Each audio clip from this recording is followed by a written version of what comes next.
छत्तीसगढ़ की रैली में प्रधानमंत्री मोदी ने कांग्रेस पर बड़ा आरोप लगाया है। कांग्रेस के नेता मेरा सिर फोड़ने की बात करते हैं, कहा पीएम मोदी ने। कांग्रेस ने मोदी समाज को गालियां दी हैं। कांग्रेस ने ओबीसी समाज को गालियां दी हैं। कांग्रेस ने साहू समाज को भी गालियां दी, कहा प्रधानमंत्री मोदी ने अपनी रैली में। गरीब सेवा के मोदी के इन प्रयासों पर या कांग्रेस वाले क्या कहते हैं? या कांग्रेस वाले कहते हैं मोदी का सिर फोड़ देंगे।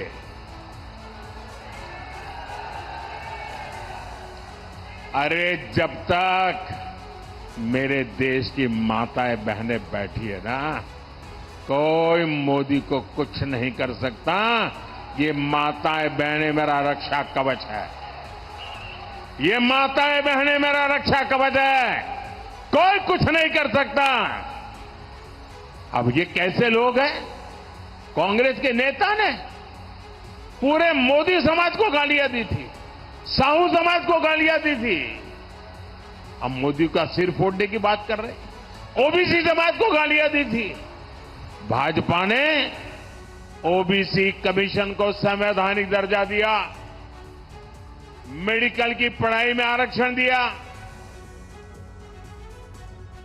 और प्रधानमंत्री मोदी ने आज छत्तीसगढ़ के जांजगीर चांपा में दक्षिण गोवा से कांग्रेस उम्मीदवार के उस बयान पर भी वार किया जिसमें कांग्रेस नेता ने कहा था कि गोवा पर जबरन संविधान थोपा गया। कांग्रेस ने अब एक और बड़ा खेल शुरू कर दिया है। पहले कर्नाटका से कांग्रेस के सांसद ने कहा कि दक्षिण भारत को अलग देश घोषित कर देंगे। अब कांग्रेस के गोवा के उम्मीदवार कह रहे हैं कि गोवा पर भारत का संविधान लागू नहीं होता। वो साफ साफ कह रहे हैं कि गोवा पर देश का संविधान थोपा गया और उन्होंने ये बातें कांग्रेस के साहबजादे को बताई है। ये बाबा साहब आंबेडकर का अपमान है कि नहीं है? ये बाबा साहब आंबेडकर का अपमान है कि नहीं है? ये भारत के संविधान का अपमान है कि नहीं है? ये भारत के संविधान के साथ छेड़छाड़ है कि नहीं है? कांग्रेस का उम्मीदवार कह रहा है कि गोवा में संविधान नहीं चलेगा। ये जम्मू कश्मीर के लोग भी कहा करते थे, आपने मोदी को आशीर्वाद दिया, आज उनकी बोलती बंद हो गई। दक्षिण गोवा लोकसभा सीट से कांग्रेस उम्मीदवार विरिएटो फर्नांडिस ने क्या कहा था, ये रिपोर्ट में आपको दिखाते हैं। दरअसल दक्षिण गोवा लोकसभा सीट से कांग्रेस उम्मीदवार वेरिएटो फर्नांडिस ने कहा था कि 1961 में पुर्तगाल से आजादी मिलने के बाद गोवा पर भारतीय संविधान थोपा गया। एक चुनावी रैली में फर्नांडिस ने दावा किया कि तत्कालीन प्रधानमंत्री जवाहरलाल नेहरू ने वादा किया था कि गोवा अपनी किस्मत खुद तय करेगा, लेकिन ऐसा नहीं हुआ। Constitution was implemented on 26 January 1950. We were not part of India. आणि जेन्ना 1961 आम्ही लिबरेट झाले ते कॉन्स्टिट्यूशन पळय तुम्ही पास केले, जाका आमकां तुम्ही इन्क्लूड करूंक ना, ते हाडून आमचे तकलेर मारले। फर्नांडिस के इस बयान को मुख्यमंत्री प्रमोद सावंत ने लोकतंत्र के लिए खतरा बताया और कहा कि कांग्रेस को इस तरह की भारत तोड़ो नीति छोड़नी होगी, क्योंकि भारत के स्वतंत्रता सेनानियों की नजर में गोवा भारत का अभिन्न अंग था। सीएम सावंत की टिप्पणी आने के बाद कांग्रेस उम्मीदवार ने सफाई दी और कहा कि उनके बयान को राजनीतिक लाभ लेने के लिए तोड़ मरोड़ कर पेश नहीं किया जाना चाहिए।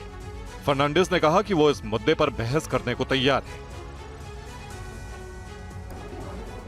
छत्तीसगढ़ के महासमुंद से प्रधानमंत्री मोदी ने कहा कि कांग्रेस के नेता मेरी मां को गाली देते हैं। कांग्रेस के नेता मोदी का सिर फोड़ने की धमकी देते हैं। अदालत सजा देती है लेकिन सुधर नहीं रहे हैं।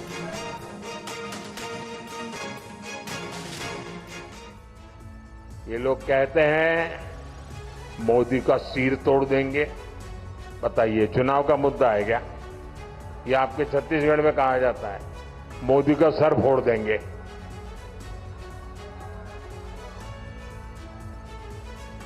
इतना ही नहीं, यहां ऐसे ऐसे लोग भरे हैं जो मेरी स्वर्गवासी माता को गाली देते हैं।